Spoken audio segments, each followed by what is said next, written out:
of the storylines, and I have to say there were a few that really did kind of, excite me. That being said, something like, I'm trying to think of, they had several on there that I just thought were really stupid. I really utterly loathe the Boondocks. I've never liked that show. Cowboy Bebop is different. I really actually like that. I thought Cowboy Bebop did a great job.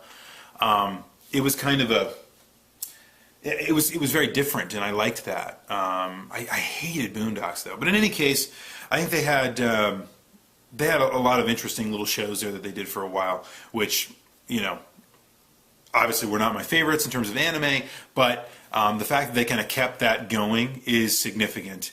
Anime's there; they know their target audience is looking for anime, and they brought it back. Versus like something like the Sci-Fi Channel, which showed anime for a while. MTV showed some anime for a while. These networks try to experiment with alternative kinds of programming just to see what their audience resonates with. Adult Swim has never deviated from the fact that anime is a strong component of its late night programming block. Somebody's going to watch it, and if that somebody is out there, they'll even DVR it to make sure they can come back to it later. Interesting point. Mog, and this might be my favorite point for the whole week. Mog said, first of all, that it's pretty much about the same. It never really lost its mojo. Not really sure it ever had a ton of it, but it had some, and it's pretty much at the same level, right? But here's the point that I really love that Mog made, and several of you, including Red Mage specifically, I remember right off the top of my head, spoke about this point. And that is that when Adult Swim really began, they didn't have any competition. Their competition was infomercials, right? There were the occasional, like I think the Discovery Channel at that point would play like the FBI files till 1:30 or 2 in the morning, right? And that was it. What the hell else is there on TV? MTV became almost unwatchable at that point. Well, not that it was ever really watchable at that point to begin with. I don't know. Most networks became completely unwatchable and Adult Swim was on. So what else were we going to watch? But that's not true now. A lot of the networks have invested in buying licensed content for their late night, after hours programming blocks, after primetime programming blocks, and a lot of folks do that now. And plus, lest we forget, there are also a hell of a lot more choices now. Not only are there more channels, but a lot of those channels are actually available to a much larger audience now. So you can get on things like Hub, and see cartoons that you haven't seen in years and years and years.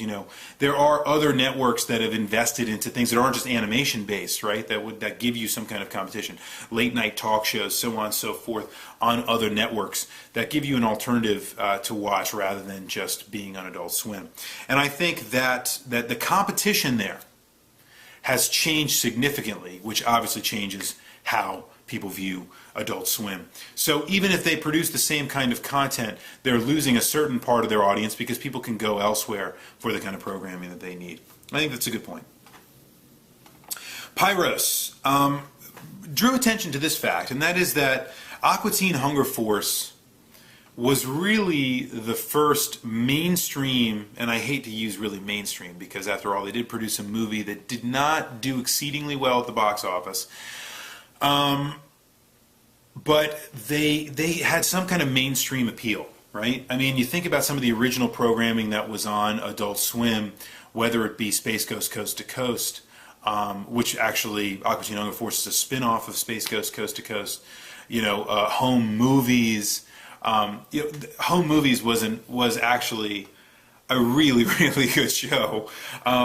It was one of those things that kind of set up Adult Swim to do what it's doing now, which is the kind of a little more slow moving, a little more nuanced, a little more intelligent audience. They are taking these are not shows that would ever work on network television. They are in many ways they are way too smart for that. They need an audience that's actually going to take it in and try to make sense of it. With the exception of Squidbillies, which is the dumbest piece of crap that's ever been created by human beings. Besides anything that was ever created by Tim and Eric, because as I 100% agree with almost every single one of you, everything that Tim and Eric create is a steaming pile of crap. It's worse than that. It's completely unwatchable. It's vomitous. It's terrible. But out of all the content that's ever been created from Adult Swim, in terms of original programming, besides all the live action Tim and Eric crap, the show that I hate the most is Squidbillies. It is absolutely awful. I can't believe they get away with doing what they do. It's not entertaining. It's not funny. It's not engaging. There's no intelligence to it at all. It's just stupid. It's absolutely stupid. And the thing that I hate most about it is that it goes to make the point that you can no longer, because you will be called a racist or a classist or whatever the case might be, you cannot make fun of any demographic of people at all in the entire world except for rednecks. That's the only group of people that it's okay to still blast. And I just think that's so hypocritical and wrong. I'm not saying that I'm particularly, engaged by rednecks. I'm not. I'm just saying I think that's really unfair. Why is it that it's okay? Now, I know these guys are hillbillies, which is a completely different kind of thing. It's like there are rednecks and then there are hillbillies, and I get that. I understand. So maybe really we're just talking about hillbillies. The problem is they conflate it all together, though. They make it all this one big show about how stupid the South is. And if I didn't get that enough from Family Guy, where else was I going to get that? You know what I mean? I mean, it was just like, it's just like, where the hell did this show come from, and how does it keep getting made? It's terrible. It's so much worse than so many of the shows on Adult Swim that have been canceled, and it boggles my mind. In any case, Aqua Teen Hunger Force gains that kind of mainstream popularity, and therefore the shift became for Adult Swim to go and create, and William Street specifically, I guess, to go create original programming, right? Go out there, get some original stuff moving along, create some new shows, and see what happens. And I thought this was a really, really great point. I'm not sure that that's exactly what caused it, but I can see the lineage there. I do understand how Aqua Teen Hunger Force becomes so freaking popular. They can have these. I remember back when I was in school, they used to actually they had just started this idea of hosting like Adult Swim parties at colleges, where they would like rent a space and bring people in, and it was pretty cool. So there was mainstream appeal there. You could have like Aqua Teen clubs on campus. But in any case, it became so popular that it really pushed everything up to the next level and made them focus on original content. I thought that was absolutely true. Sonic Rose kicked up a little bit of dirt this week. It's and I think for good reason, right? So the point that Sonic Rose brings up is that most of Adult Swim is really targeted for shock humor, which gets old. Now, let me say this. I agree with that premise that shock humor gets old, right? So stuff that's just shock humor, stuff that's just based on the idea that it just is, oh my God, what are they doing? That will grow old after a while. I don't think there's any doubt about that. If you look at shows in the past that have failed that were just shock kind of shows, the reason they failed is not because the people weren't funny, it's because the premise got so worn and old and they couldn't top something that they did before. And think of Tom Green and just all these kinds of things that happened at that moment. Even something like Jackass, Jackass kind of had its moment in the sun. I'm not saying Jackass 3 wasn't great, because it was, but the idea of it it's just shock humor, right? It's the reason why South Park is so amazing, which is why I'll disagree with Sonic Rose, because I don't think it's relevant to the conversation, because I'm not sure that shock humor is a primary component of Adult Swim at all. So let me defend that, right? So something like South Park is not shock. It has a shock element to it. I'm not going to say it's not shock humor. It has an element to shock humor. But South Park's one of the smartest shows on television, unlike Family Guy. South Park is one of the smartest shows on TV that makes you really examine cultural issues and take a deeper look introspectively as well as at the world around you. They might shock you in order to get you to do that, but it's never about the fact that something utterly shocking is happening there. Right? Even in the episode where they say shit, over 150 times or whatever it is, that's just because it's an issue that's happening at that moment. It's not because of the fact that they're saying it, but they get you to take an examination of the fact that why the censor board is even there, how the system really works, and isn't it comical to see how that all plays out over the course of time? And I think those are all very valid points. So anyway, I understand what Sonic Rose is pointing at. I think that there are some, if you look at Tim and Eric and if you look at some of these other shows, that are live action. I think that's what they're going for, but I'm not sure. And it does get old, and I think that's why a lot of those shows are gone. But I'm not sure that's the preliminary flavor that Adult Swim utilizes. That's not the recipe they're utilizing all the time. So I will respectfully disagree with Sonic Rose. Dragon Cheat, to kind of tie things up for me, talked about, Adult Swim hasn't lost its mojo. The flavor has just changed. And I thought this was a great point. I mean, this is something I hadn't considered when I asked the question. I thought about what I liked to watch when I watched Adult Swim. And then I thought about the stuff that's on there right now. And if I was sitting there watching it, expecting that same thing, would I get a similar outcome? The answer is no. I don't think I would. I think now it's something completely different, and just because something is different or the flavor's changed doesn't mean it's bad. It just means that maybe they're not catering to you anymore.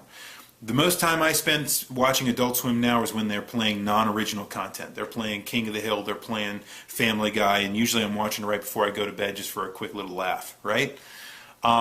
Sometimes I will jump into, especially on the weekends, something like Aqua Teen Hunger Force or Aqua Teen, Aqua Teen something, whatever, I think is what it's called now, because the show's title apparently is going to change once a year now.